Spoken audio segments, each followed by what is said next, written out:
now I'd like to call my second speaker. And let me warn you that in about 5 years from now, all of you will probably be walking around with soul power. And you will understand what I mean when Anna Alexander tells you about her idea and her product. So welcome to Hanha.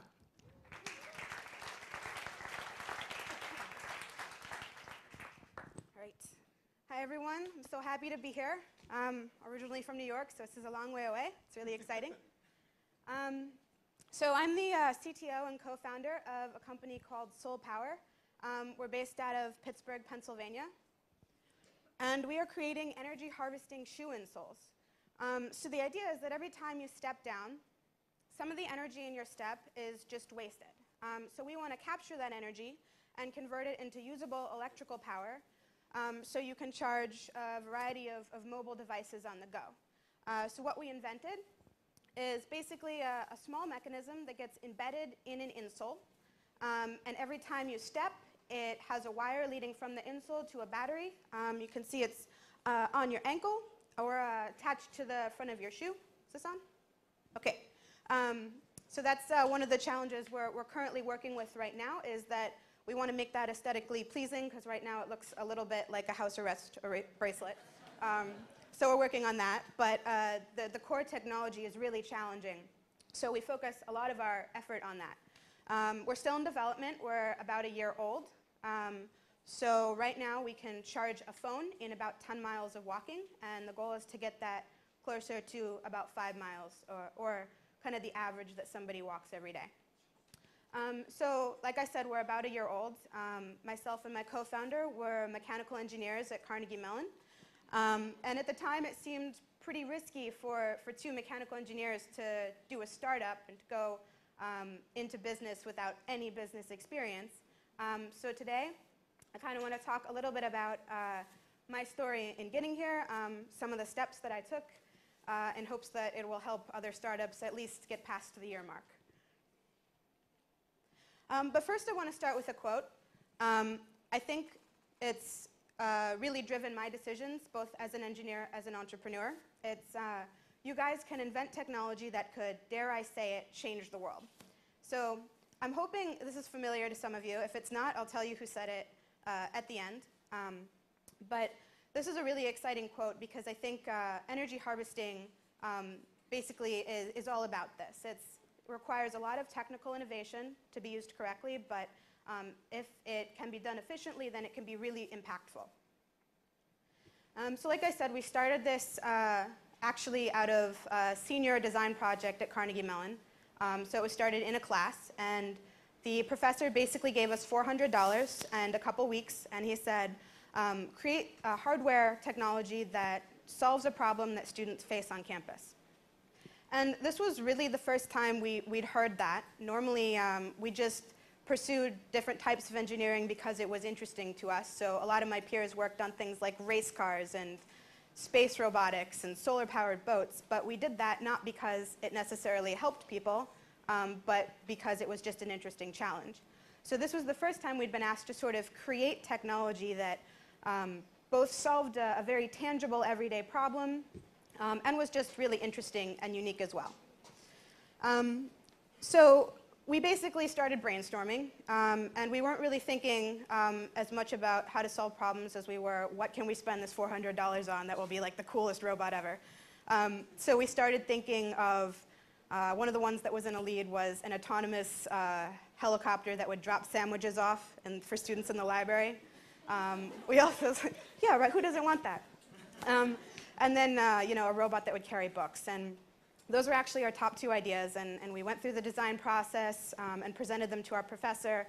And then we failed because he told us nothing was commercially viable.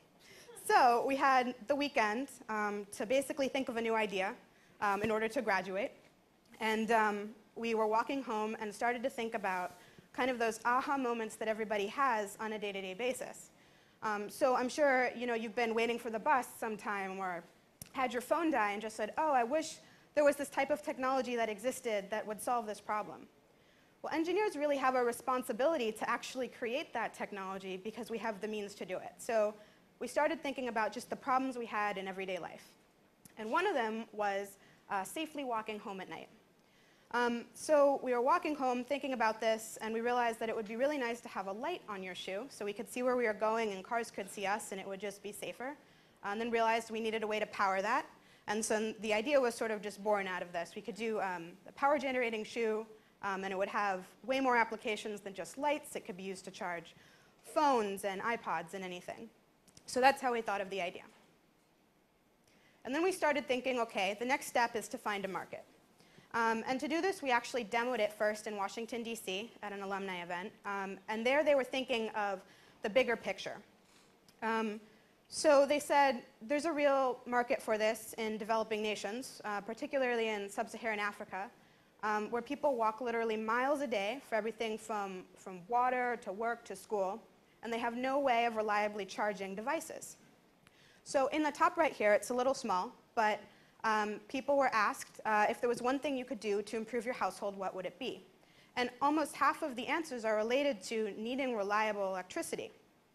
And it's not just electricity for things like watching TV or accessing the internet. It's things that we take for granted, like having light to go to the bathroom at night, or cooking, or doing homework after dark.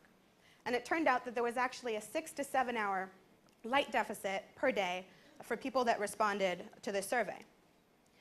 And then additionally, mobile phones are really important in a lot of parts of the world. They're used for everything from security and education to banking and insurance, medical information. In Kenya, for example, you can see that almost 70% of the population has a working mobile phone, but less than 20% has access to reliable electricity. So we're thinking, okay, we have a small, convenient power source, and just a little amount of power could have a huge impact on people's lives on a day-to-day basis. So it's really a very good market. And then our second big goal that we were thinking about was, of course, the green aspect of the technology, the renewable energy source. And a lot of times, I think, consumers sort of feel disconnected from the energy problem as a whole because we think, oh, just shutting that light off, it's not going to affect the bigger picture. So one of our hopes in this is that since solar power is a much more personalized energy source, that people will actually be a little more conscious of how much energy they waste because they know the potential of how much energy they can actually create and save.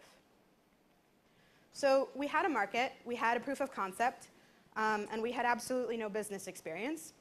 So we did what any startup does, and we applied and were accepted to an accelerator called Alpha Lab in Pittsburgh. Except this accelerator was a software accelerator, and we were hardware. We quickly realized that there were a lot of differences between a software and a hardware startup.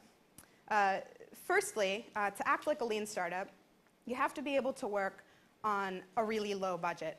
And of course, hardware requires a lot of capital. So to solve this problem, we actually also did a Kickstarter. And we raised $60,000 in pre-orders, which gave us a great consumer base that we could ask questions about the product and get feedback from as well. And it was, of course, a non-dilutive source for our company. And then the second biggest problem was that you need to demo a lot in an accelerator. That's what they emphasize. But that's really hard to do when your lead time is 2-3 months.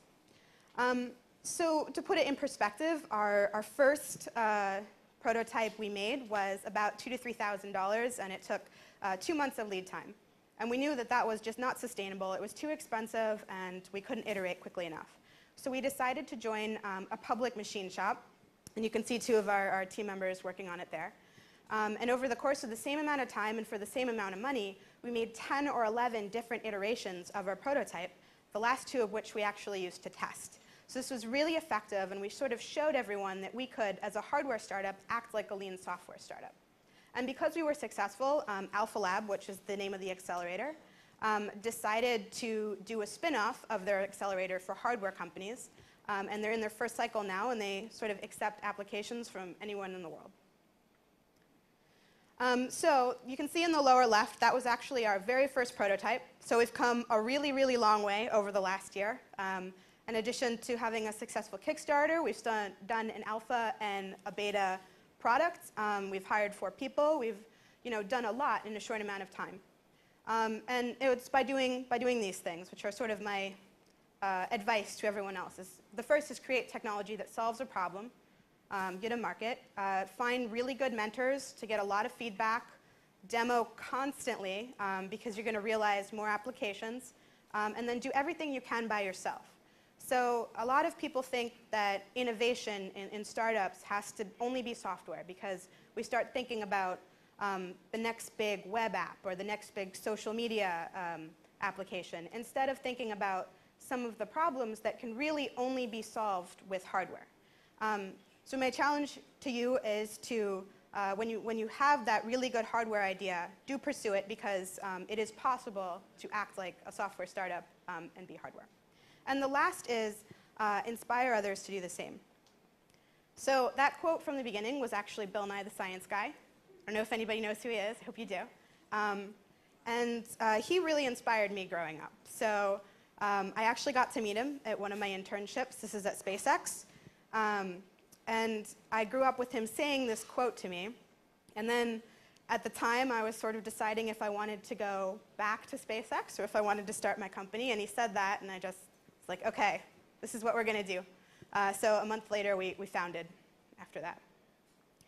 So I just want to end with kind of another challenge to everybody, and that is demand the technology of the future today. So I know I was really inspired by science fiction and space and all these cool things that we see on TV. So something that really motivates me every day is that an energy harvesting insole seems like something out of a much more cooler, futuristic world. So I hope that we can start encouraging more entrepreneurs to pursue hardware solutions because I really think that we can sort of live in that science fiction world that we all dream of. Thank you.